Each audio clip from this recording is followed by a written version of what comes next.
Over 1 million cinema lovers have already subscribed to Film Companion. What are you waiting for? Hit the bell icon and join our film family. There was a spring in my step after watching Attack. I felt more alive to the world around me. Before you get any blasphemous ideas, this wasn't because the movie was good, because it was certainly not. I think it was more because I was relieved just to step out of the theatre into normal civilization. Allegedly Hindi cinema's first super soldier movie, Attack opens with Major Arjun Shergill, who's played by John Abraham, leading an extraction mission in 2011 of a Lashkar terrorist boss in what looks like Pakistan.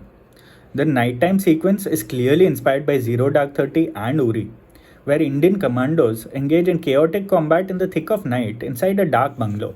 Except here, in Attack, the action is so incoherent and blinding, the editing is so frantic, that I almost got motion sickness without having eaten a morsel of food for hours.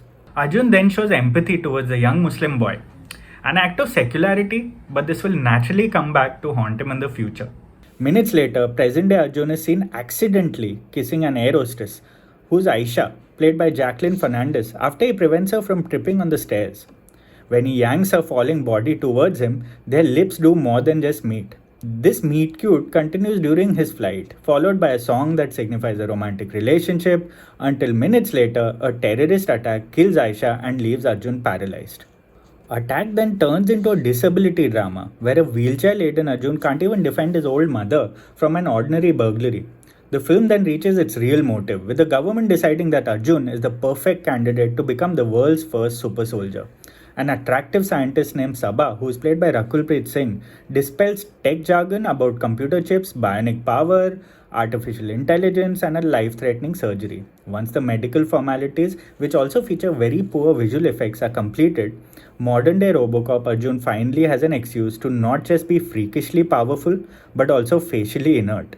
Of all the ways to humanize a John Abraham performance, this is perhaps the most inventive I've seen yet. Now don't get me wrong, I like trashy action movies just as much as the next self-serious critic. But films like Attack are just so fundamentally daft that I don't even have the mental bandwidth to criticize their bigoted politics. I can barely process the fact that the supporting cast boasts of fine actors like Rajit Kapoor, Ratna Pathak Shah and Prakash Raj, playing embarrassingly loud roles that they might not remember too fondly. The action is extensive but also very, very extensive, almost boring in its penchant to reduce every location to an explosive MMA ring. A lot of people threaten a lot of people in this film.